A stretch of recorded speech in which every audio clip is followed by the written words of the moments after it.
Welcome back everybody to the channel. Today we're taking a look at a 2024 Buick Envista. It's one of the best looking affordable SUVs on the market right now. Let's take a look. So first off, let's start off with the front. The ST stands for Sport Touring, which is really cool. So we have it in all black. You can see we have a little bit of a chrome accent on the bottom. The ST badge is right here. Then we have some nice daytime running LEDs, as well as the main headlight bulb right there. New Buick logo, which we like. I like it in metallic black. If we zoom out just a little bit here on the front end, it looks really nice. It looks professional. That's what I keep going back to. My mind keeps going back to this car just looks absolutely professional, really fantastic. Love it in the black with the black rims. Really cool.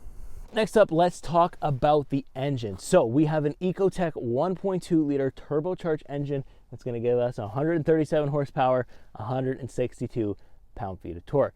And we also get front-wheel drive and 6-speed automatic transmission. I know what you're thinking, 137 is really not a lot of horsepower, and this vehicle looks like it go much faster than that. But that's what it is. But I'll show you that maybe speed doesn't really matter, especially when it's this affordable. So let's take a look at the rest. All right, so now we're going to move on to the side profile for the Buick Envista. And you can just see in black, it looks really nice. I like the black with the black rims.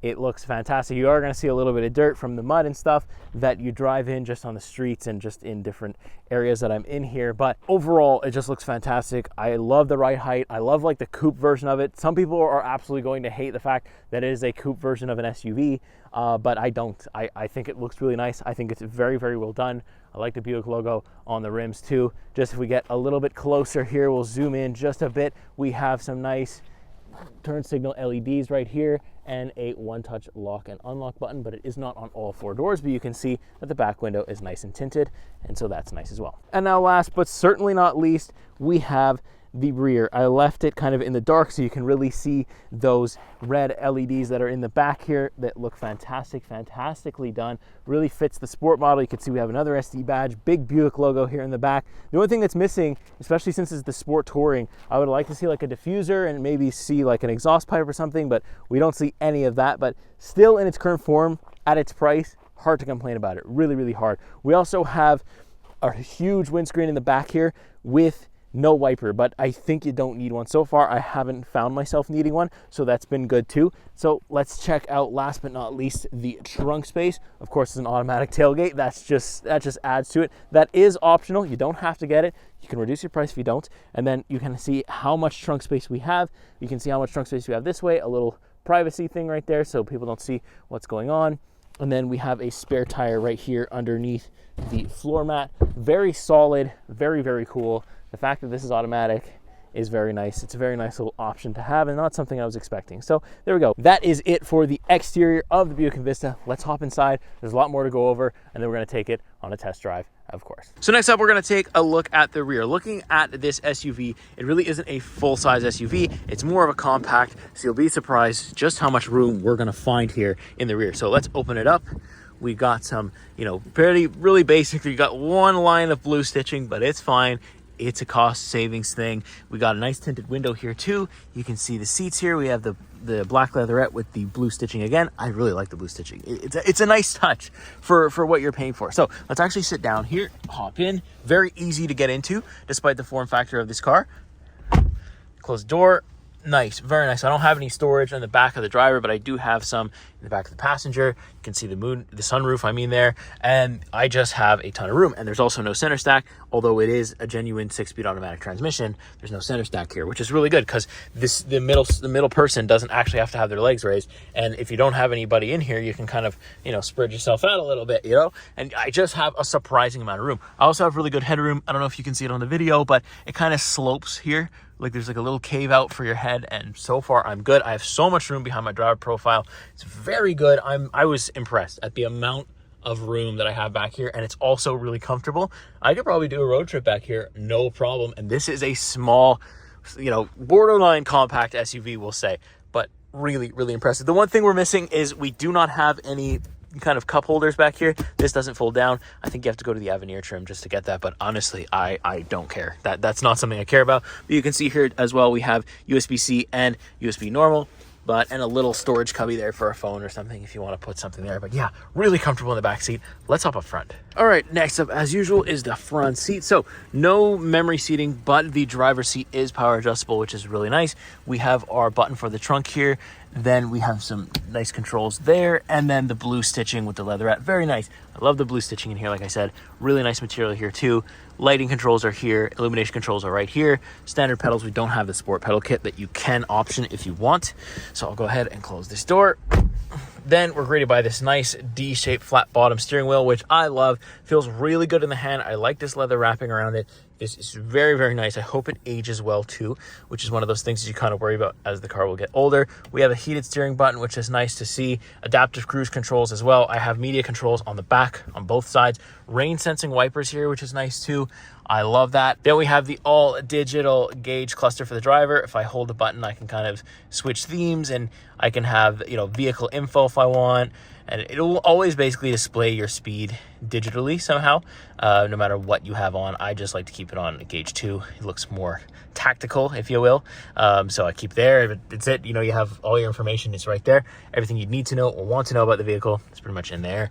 Then we can move over to the infotainment display, where it is quite big in terms of how much we're paying for this, and it is very, very simple, right? Like, I don't have any other screens besides the ones on the side here, but you can't swipe left or right. It's very simple. Some very simple settings too for the vehicle. Nothing crazy, nothing complicated, which is really good, right? And then your traction control button, we actually don't have a physical button. It's actually tied in the infotainment. Some people hate that, some people like that. Personally, I don't mind it. You do have Apple CarPlay and Android Auto. No built-in navigation, nothing like that for the sport trim anyways. But again, I don't mind. I think it's 11 inches, this display, so very nice. The only thing that bothers me with the displays is you can see how it's just a square here, but we have all this open real estate. I wish they would have extended it just a bit more. They could have packed in more information. But again, for the price, I'm okay with this. Now, if we move a little bit lower, we have single zone automatic climate control.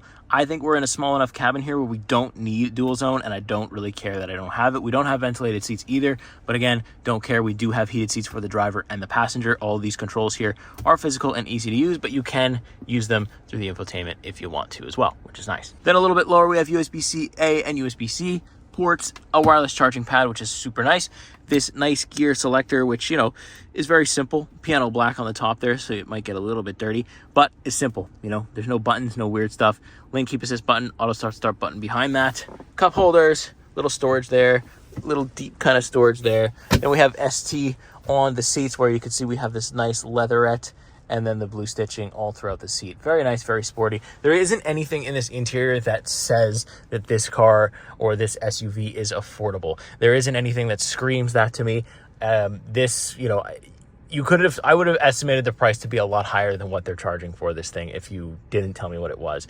And that's fantastic, because I don't feel compromised. I don't feel like I'm cheaping out. I feel like I'm getting every dollar's worth and then some. And so Buick has done a great job for the interior. Let me strap that GoPro to my forehead though, and let's take you for a drive. Alrighty, so as usual, we are on the road with the 2024 Buick Envista.Sport Touring, the middle trim of everything, and it's been a very good week. I'm right near the end of the week. We just got a little bit of snow, really not a lot of snow that stayed actually, so I didn't really actually get to test how this car drove, but if I had to guess, front wheel drive. I have pretty good winter tires on, so I'm assuming we were going to be okay if I really had to go out.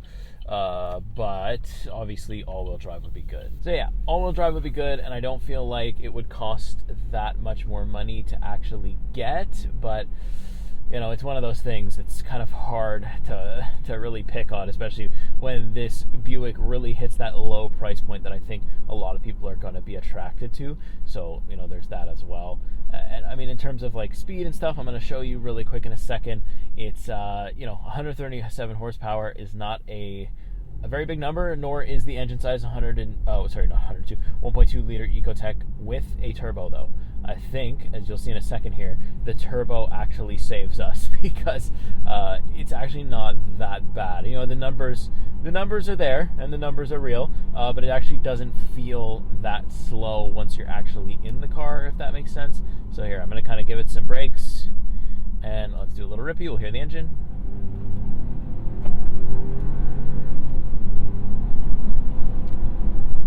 Yeah, so like it's like the car wants to give you more, but you could really tell that when you put your foot to the floor in this Buick Envista, you're basically approaching the limit of what the engine is able to do very quick. Like the engine is just, you could hear the noise of it.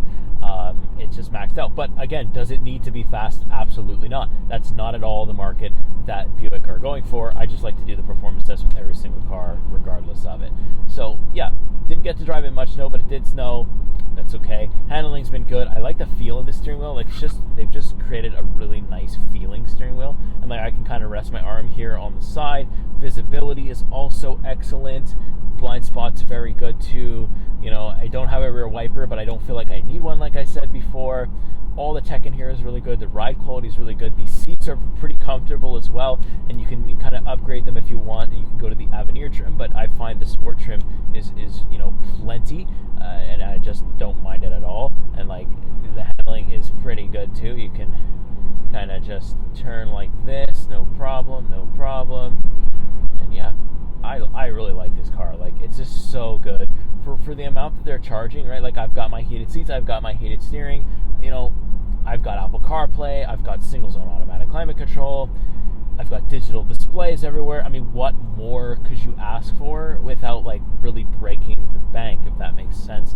And I like this new Buick logo too. Very nice to look at while we're driving. But yeah, I could definitely do a road trip. I've got adaptive cruise control in here, and it's going to keep the distance for me. And I have lane keep assist as well, or lane centering assist anyways. It's actually not lane centering, it's lane keep, because it will actually warn me when I'm leaving the lane and kind of jerk my wheel around if I don't signal when I leave it, which could be nice if you're on a long road trip. Sometimes I like to leave it on when you just want to you're just driving in a straight line, and it's no problem at all. But you know what, it's so solid. This, like, I like the media controls back here.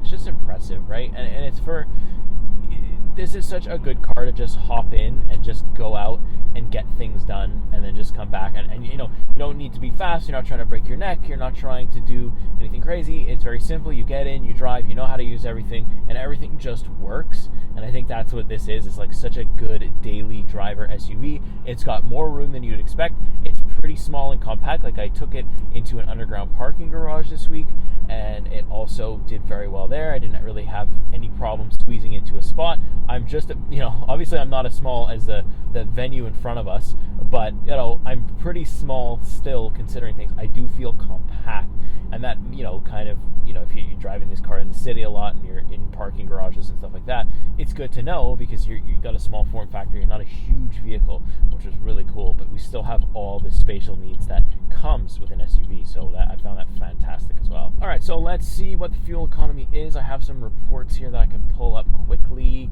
So let's take like trip 1, for instance. I have 8.7 liters per 100 kilometers, which is pretty decent, right? Like my Elantra, which is a sedan, front wheel drive as well, pretty bare bones thing, it's around like 7.5, and I do a lot of city driving. That's why you might see lower kilometers, or you might see better fuel economy than me, because if you're doing a lot of highway, a little bit less city, then it might be better off for you that way. But for me, really, this fuel economy is no problem at all. Honestly, better than what I was expecting, because we still do have like a heavy car. Like, we're not really a sedan, but this thing looks aerodynamic, right? Like, that's the thing with the Buick, is it looks like it's meant to go fast. It looks like it does have maybe over 200 horsepower, or it should. And who knows, maybe in the future Buick will bring that to the table and say, let's take our most sporty looking SUV and really turn up the volume on it. And if they never chose to do that, I think that these cars would still sell well. I think that the GM dealerships are probably having a hard time actually keeping these on the lot for more than like a couple of weeks, maybe even less than that. I think these things will sell like crazy. I've already seen a couple of them, around me here, which is pretty good, because it's a new 2024 model. I believe it was out in 23 as well, but I'm seeing a lot of the 24s around. So I do think that dealerships are not having that much trouble getting them, and they're selling the second they come in too. So that's also excellent news. Really, really hard to find stuff to complain here with the Buick. Listen, for something that's cheap, this is such a great option. This would be like top of my list if I was looking for an SUV with a ton of space, that's easy to drive, really, really simple, decent on gas. The only thing we're missing is we don't have all-wheel drive. This would make it like top of its class if it had all-wheel drive. At least the available option just to add it, but it's possible that they just didn't do it. And the other side effect of that, or the other nice thing about that is, okay, we don't have all-wheel drive, but we do have the same engine, the same drivetrain across the board. What you see is what you get.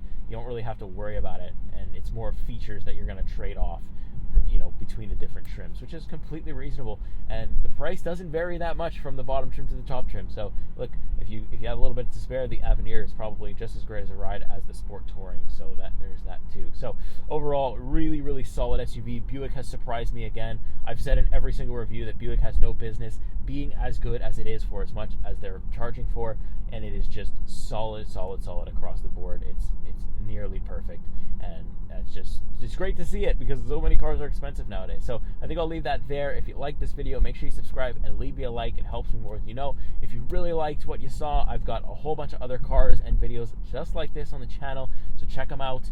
I post every single week, and if you watch another video, that actually helps me out a lot as well. So I will say, as I go around this Pure Later truck, that's just to stop there, I will say I will see you in the next week, see you in the next car. Take care.